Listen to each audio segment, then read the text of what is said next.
I'm at Jib Room. We look at China. China's scary. 1.2 billion people, biggest country on the planet.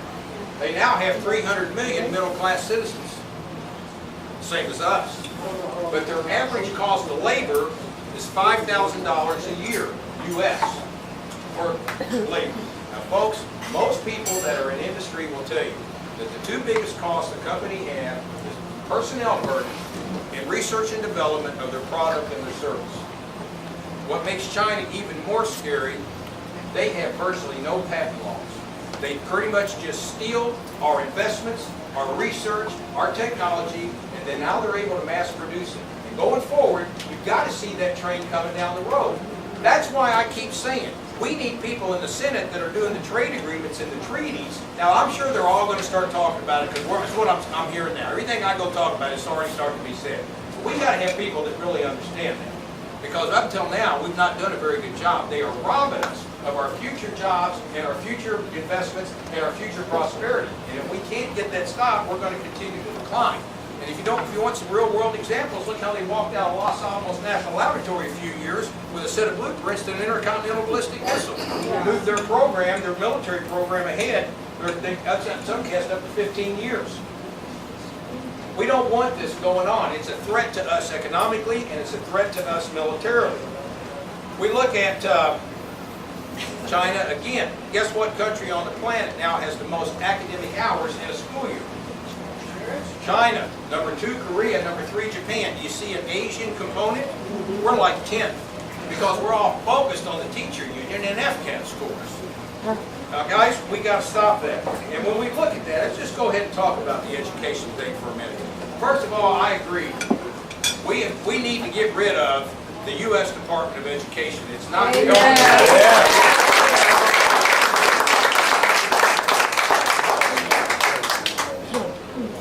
And let's look at our state and our country. And again, the thing with China, okay? They get it. They get it. They don't do FCAT in China. You know, they now also, by many measurements, are the #1 manufacturer of goods on the planet, the #1 exporter of goods on the planet. So we've got to rise up to this threat and this challenge. Let's look at Florida for a minute. Now, the U.S. Department of Education is a real barrier we need to get out of the way. But we also have to look at our own house. We got to clean our own house up here in Florida. You know, there are 2 national standardized college entry exams that the universities look at to decide who's going to get in their school. And it's not FCAT. SAT and ACT. I prefer ACT. It's a little more science and technology heavy, which I think are going to be the jobs of the future like they always have. 50 states in this country, or as I like to ask, is it 57? Where do you think Florida stood last May, out of the 50 states, on the average score of our seniors in high school on ACT? 20. We dropped to 48. Come on. Now, guys, I think most of us are tired of the same old political rhetoric and lip service. Someone else running for Senate had it on their website, Florida education's getting better, and we just dropped from 47 to 48. Okay? I'm not going after the teachers' union vote. I don't expect to get it. I am a teacher. Okay? I teach, but I have to clean up the mess of K through 12, and it's bad. We have got to elevate our education. Now, some of us remember when John Kennedy said, "Uh-oh, Sputnik just went up. We got to belly up. We got to do that again. We have got to quit taking these curriculums and downgrading them so that people can get out of every grade and graduate and show up good scores for the school or the teacher. We got to get the focus back on the product, which is the student. We got to also keep focused on the customer, which is the job market. Because guess what? That's the people with the paycheck. I know what I wanted with my son when he got out of school was off my payroll. I wanted him to get a job that would pay well, that would be a career for him, and that would last into the future. We need to have a seamless system where we eliminate this gap that we have between elementary and middle school, between middle school and high school, and then this huge gap between high school and college. Now, huge gap, how can I say that? Let's quantify it. Our average ACT score last year in Florida, in May, 19.5. To get into University of Florida last August, our own state university, you needed a 26 to 28. Our own students are having trouble getting in our own taxpayer universities. That's broken, but we got to fix that. We've got to restore free markets and give our companies a level playing ground against foreign competition. And we got to have lower taxes, and we got to have tort reform. Now, Governor Scott called last night about 9:30, and he said, Mike, when you go out, will you please ask the people to call their legislatures? Yes, sir. No, what are you going to say? Okay? And he's saying, we have got to, he says, they're right here in Tallahassee, he says, I'm trying to get it through where, you know, we don't hold out for the unions on their state paychecks. We got to have better business tax structure. He's having trouble getting that through, and yet all of the politicians talk about lowering taxes all the time. Now, I'm going to pound tonight on illegal immigration. I worked in the war on terror. I worked plenty longer than I don't need to go talk to someone that did it. I did it myself, like many of you. He's saying we're having trouble getting that passed as well. So he's asked that everyone call their state legislature and their state senator to ask them to get that business done. But we got to have tort reform. We got to have fewer lawsuits. But we got to promote small business. I'm a small business owner. It's difficult. And I'm preaching to the choir, I'm sure. Now, how are we going to create jobs and create jobs in industry to Florida and the U.S.? Well, the textbook answer that we often hear, or maybe the placard answer, is lower taxes, less regulation, and tort reform. Yes, we need that. That will help us have a better environment. But here's where we got to do. We got to identify what jobs and where are they and how we're going to go get them. Now, in MBA school, we call this value chain analysis, and we teach it in operations management, where we tell people, we teach people how to run a company in an industry. Every job on the planet is in one or two places. It's either in the public sector, which is a government job, or it's the private sector. I think we all would agree we do not need to create more government jobs. We got to create jobs in the private sector. Now again, guys, I'm not up here trying to brag or whatever, but you're going to make a hiring decision, and that's just what I teach. And I'm saying to you, we can do these things if we put people in the Senate that have the real credentials and not just talk about it. We've got to look at every company in Florida and America and identify what industry do they compete in. Is it biotech? Is it computers? Is it communications? Is it restaurants? Whatever it is it automotive? We've got to look at that whole industry. We call it a value chain. We look at the very back of the whole supply channel all the way to the very front where the customer buys the product. And in the middle is the manufacturing piece. If we can have the manufacturing piece or get it here, or if we have it here, that's great. If we have it here, we got to keep it here. But they still buy all the pieces, all the materials, all the components to make their product from a supply chain. So many companies are going to exist in the supply chain. If we have companies in Florida and the United States that are in the supply chain, we need to be sure that they're plugged into the value chain that gets their supplies to that manufacturer. And if that manufacturer is here, we've got to give them incentives to make sure. Now that's called backward vertical integration. We're reaching away from the customer back into the supply channel. But there's a lot of jobs there. Now the product is made. If we can have that, and I would like to see us have high-tech manufacturing. Because if the China guy can do it for 5,000 a year, it's going to be hard for us to do it and pay a decent wage and have a product that will be competitive price. But we could do it with technology like robotics. But whatever is made here, or everything sold here, to get from where it's made to where me and you go buy it as the end user, that's the distribution channel. And I do not understand at all why the entire distribution channel is not dominated by American companies for products that are sold here in the United States.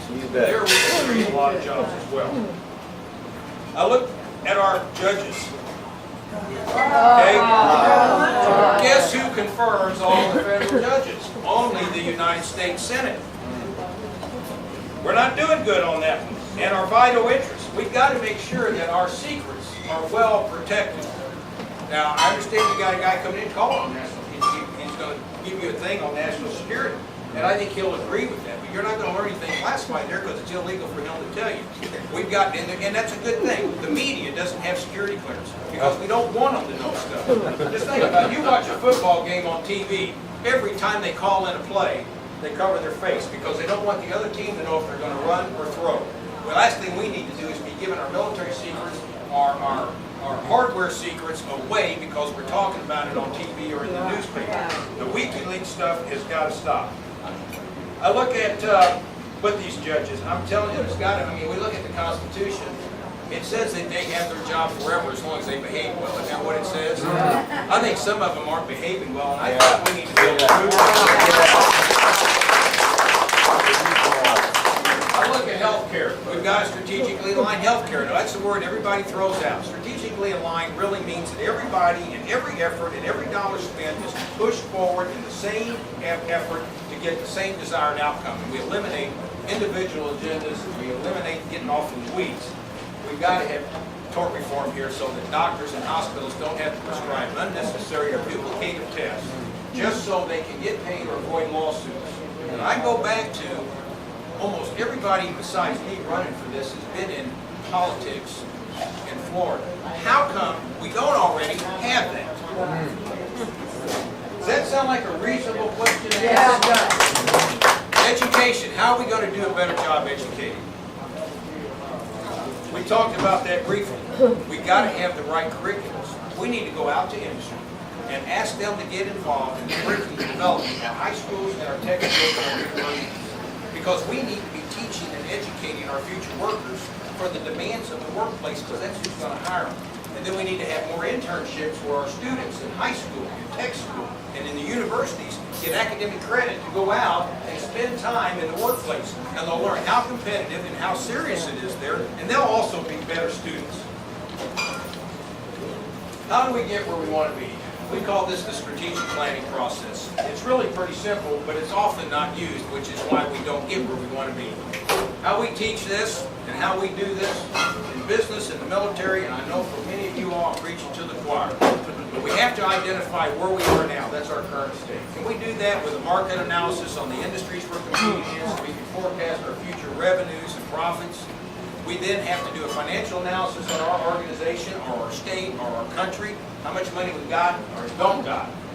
Cash flow, income statement, balance sheet, profit and loss, key ratios. Now we know what we got to work with.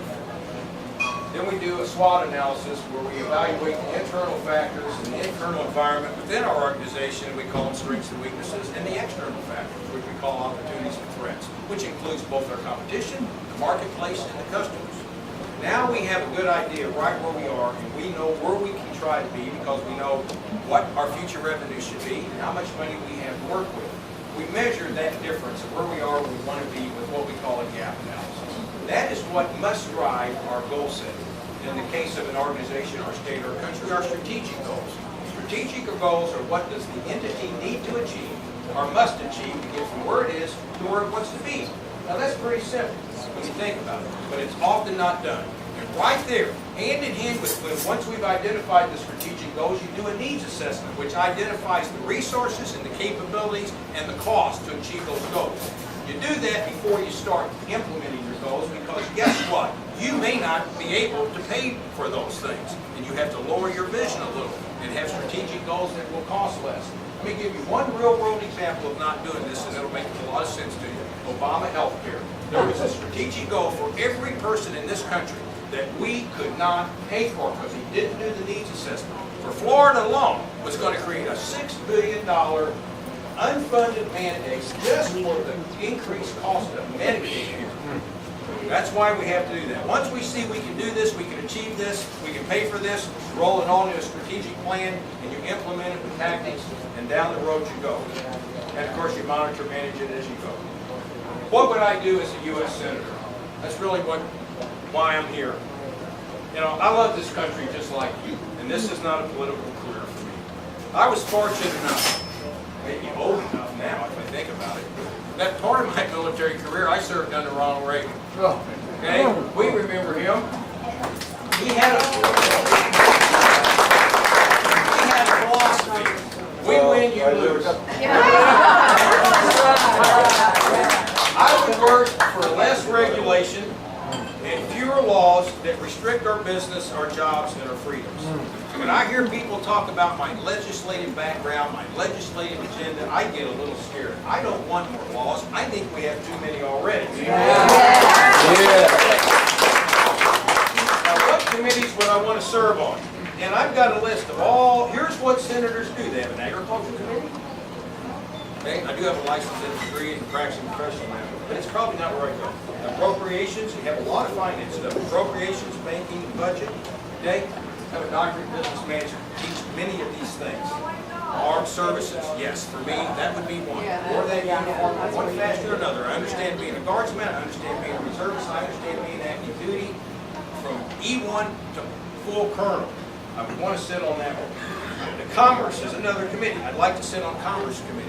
I teach in the global economy. I have a doctorate in business management, where I think I can bring the best value out of that.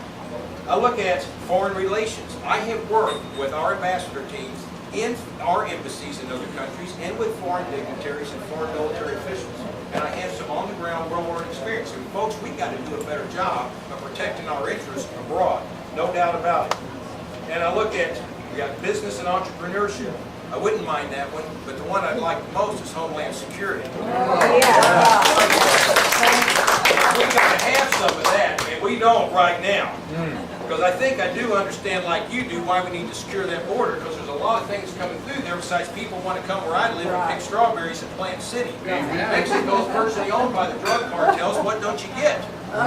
Along with terrorism. Now, we also, I said to you, do the money laundering, drug trafficking, and the black market all out at U.S. Special Operations Command. And there, you know what, folks, and I got to tell you, I was so fortunate to have that job there. You know, as a four-star general that runs the Global War on Terror and commands all special forces around the world and all the covert ops. And I learned a lot. I was in awe. I sat on some Pentagon committees while I was there, and like we talked about with before Congress, I testified as subject matter expert on national security. We've got to do a better job making sure our civilian leaders give these commanders what everything that they need to look out for us going forward. So I would want to sit on armed services and Homeland Security. And on Homeland Security, again, like we said, we got a lot of work to do. All right, I look at these treaties. Folks, this is our money. This is our jobs. Okay, this is why we're going down in some parameters. I would never approve a trade agreement or a treaty with any nation that's breaching our patents and stealing our technology and our investment, harboring terrorists, threatening our national security, not supporting our nation to the world, and would not strongly support us in what we need to have is a real anti-immigration. Now, package this together, and we talked earlier about, and the illegal immigration folks is ugly, right? Yeah, and I've done this, and here's what I see that our country needs. And I've done this based on the teachings I had. Not because I was smart, but I was fortunate enough to have good teachings. We got to bring to bear all elements of our national power, and that's the way you do it. And it's got to consist of 6 key core pillars. Number 1, an immigration policy. That's fair. That allows for law enforcement to check to see if people are in our country illegally. It will return those who are not here illegally to the host nation, and the host nation will allow our states to protect themselves from illegal entry into the state. Second, an energy policy. Now, everyone that you hear talks and talk about we need to increase our dependency on foreign oil. Well, no kidding. It's draining our economy. But also, a lot of those dollars get used by Middle East countries to fund terrorism that comes back against us. We've got to stop that. We have got to increase domestic production of oil. Drill, baby, drill. And we also got to increase refinery capacity because we can't just pull it out of the ground and put it in our cars. And I would also want to see more nuclear because it's very safe, regardless of what the media is showing us on TV. Those are 40-year-old reactors that were built in earthquake zones. I wouldn't build them there. But I would go with more nuclear. Third pillar, an economic policy. We got to pay our bills. Number one, we got to cut spending and have a federal balanced budget amendment. Yeah, there you go. We got one in Florida, we got to have one at the federal level. We've got to start paying off this $14 trillion debt. That's now about $50,000 for every man, woman, and child in the United States. We got to ensure that our future prosperity against global competition is ensured. We've got to protect ourselves. Now, it's going to go back to a lot of things. We got to train for the future. We got a tool for the future. We got to produce for the future. But we got to protect this with this investment.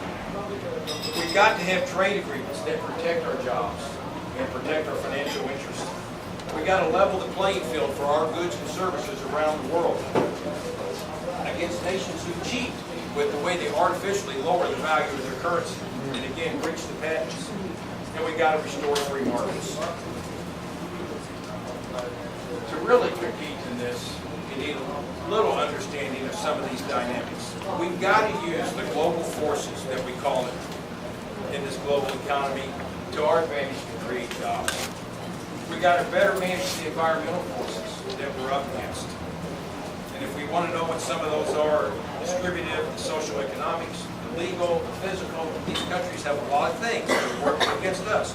You think that 2,000-mile ocean doesn't work against us in some ways? So we got to figure ways around that.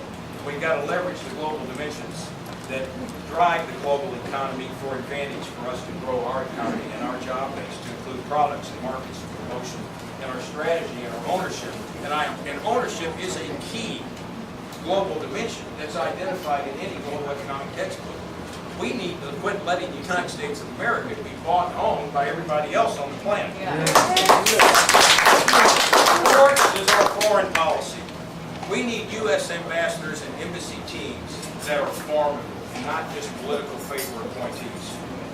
We got to protect our national interest with the way we execute in our foreign policy in these foreign embassies. I would have no foreign aid to countries that do not support us around the world. That's